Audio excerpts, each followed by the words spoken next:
Hello बच्चों, तो हम लोग बात करेंगे आज कुछ इम्पोर्टेंट क्वेश्चन का जो कि जेईई नीट में पूछा जा सकता है। देखिए क्वेश्चन क्या कहता है, what are the product of addition of D2 to trans two pentene.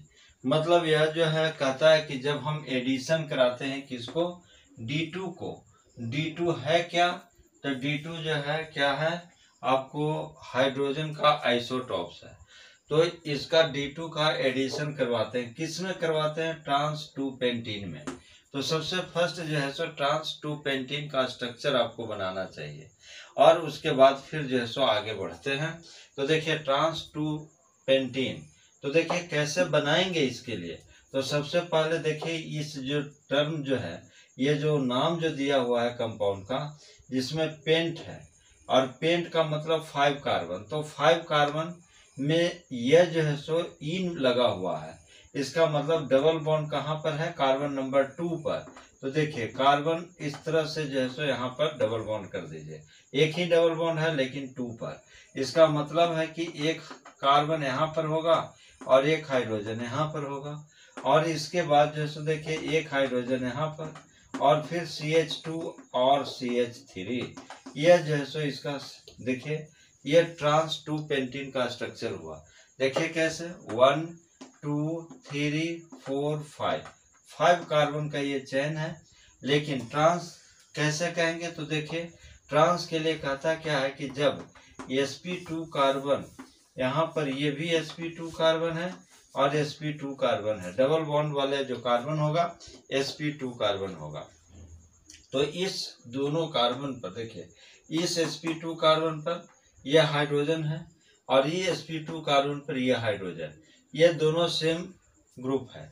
अब ये दोनों जब सेम है, दोनों सेम एटम है, तो इसका मतलब है कि ये दोनों सेम ग्रुप एटम जो है वो किस डायरेक्शन में है, अपोजिट डायरेक्शन में एक दूसरे का।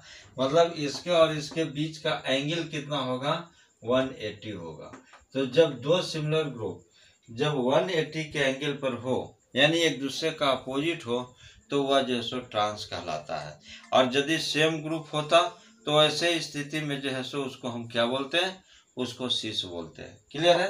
तो अब यहाँ पर क्या करेंगे, इस D2 का जो है सो एडिशन कराएंगे। जब D2 का एडिशन कराएंगे तो क्या होगा, देखिए इस स्ट्रक्चर को अब घुमा दीजिए। ये D2 जो है सो कहाँ पर आएगा, तो देखिए ये दोनों कार्बन पर एक जो D जो है आ जाएगा यहाँ से बॉन्ड को ब्रेक करने के बाद। तो यहाँ पर स्ट्रक्चर जो होगा वो क्या होगा, CH3, और फिर यहाँ से लिखेंगे D, इधर क्या होगा H, और फिर यहाँ पर क्या होगा H, यहाँ पर होगा D और CH2, और जो है सो क्या बनेगा CH3। अब देखिए ये जो है सो 1 कार्बन नंबर 2 3 और 4, और यहाँ से क्या कहेंगे 5। इसका मतलब कि यहाँ पर जो है सो 2 कायरल कार्बन बनेगा, एक ये कायरल कार्बन होगा, दूसरा ये कायरल कार्बन होगा।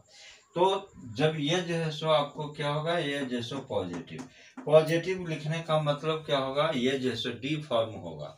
और D फॉर्म को हम लोग कहते हैं डेक्स्ट्रो फॉर्म। यानी कि जब हम लोग जो है सो ऑप्टिकल आइसोमेरिज्म की जब बात करेंगे और जब वहाँ पर प्लेन पोलराइजेशन की जब बात करेंगे, तो प्लेन पोलराइजेशन में ये कहता है कि जब प्लेन पोलराइज लाइट का रोटेशन वह जो है सो लेफ्ट टू राइट रोटेट करता है, प्लेन पोलराइज लाइट का रोटेशन जब होता है तब वहाँ पर जो है सो हम लोग उसको कहते हैं डेक्स्ट्रो फॉर्म। या फिर हम ऐसा भी कह सकते हैं कि यदि प्लेन पोलराइज लाइट का रोटेशन क्लॉकवाइज डायरेक्शन में जब होगा तो वह जो है सो हमारा क्या बनेगा, वह जो है सो डेक्स्ट्रो फॉर्म कहलाएगा, D फॉर्म कहलाएगा। और उसी डेक्स्ट्रो फॉर्म को हम लोग प्लस साइन से रिप्रेजेंट करते हैं। यदि प्लेन पोलराइज लाइट का रोटेशन आपको राइट टू लेफ्ट डायरेक्शन में हो, एंटी क्लॉकवाइज डायरेक्शन में हो, तो उस फॉर्म को हम क्या बोलेंगे, लेवो फॉर्म। और लेवो फॉर्म को जो है सो स्मॉल l से या कैपिटल L से भी हम लोग डिनोट करते हैं। और साथ ही साथ अब जो है सो वहाँ पर हम लोग ये भी कहेंगे कि उसको जो है सो L फॉर्म को जो है सो माइनस भी हम लोग लिखते हैं, निगेटिव। तो इसका मतलब है कि देखिए कि अब इसका जो है ये प्लेन मिरर जो है सो यहाँ पर मिरर डाल देते हैं, तो यहाँ से स्ट्रक्चर क्या बनेगा, CH3, और यहाँ पर होगा H, यहाँ पर होगा D, यहाँ पर होगा D, यहाँ पर होगा H, और ये बनेगा CH2 और CH3, यानी कि यह जैसे निगेटिव फॉर्म। अब निगेटिव फॉर्म का मतलब लेवो फॉर्म, यह जो कंपाउंड जैसे प्लेन पोलराइज लाइट का रोटेशन राइट टू लेफ्ट करेगा, यानी एंटी क्लॉकवाइज डायरेक्शन में करेगा। इसका मतलब है ये जो है सो माइनस फॉर्म या फिर लेवो फॉर्म, इसको या एल फॉर्म कहेंगे। और यह कंपाउंड प्लेन पोलराइज लाइट का रोटेशन जो है लेफ्ट टू राइट डायरेक्शन में, यानी क्लॉकवाइज डायरेक्शन में, तब इसको डेक्स्ट्रो फॉर्म या डी फॉर्म या प्लस फॉर्म बोलते हैं। ठीक है ना। ये दोनों एक दूसरे का क्या बनेगा, इनेंशियोमर्स बनेगा।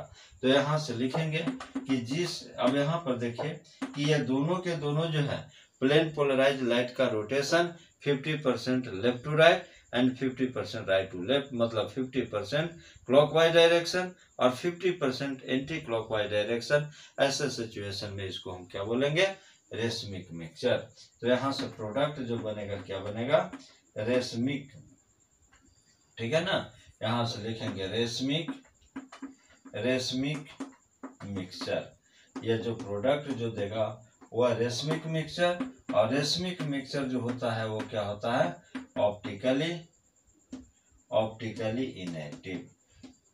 अब ऑप्टिकली इनएक्टिव किसकी वजह से, ड्यू टू एक्सटर्नल कंपनसेशन। ठीक है। यहाँ से या 50% डी एंड 50% एल फॉर्म में।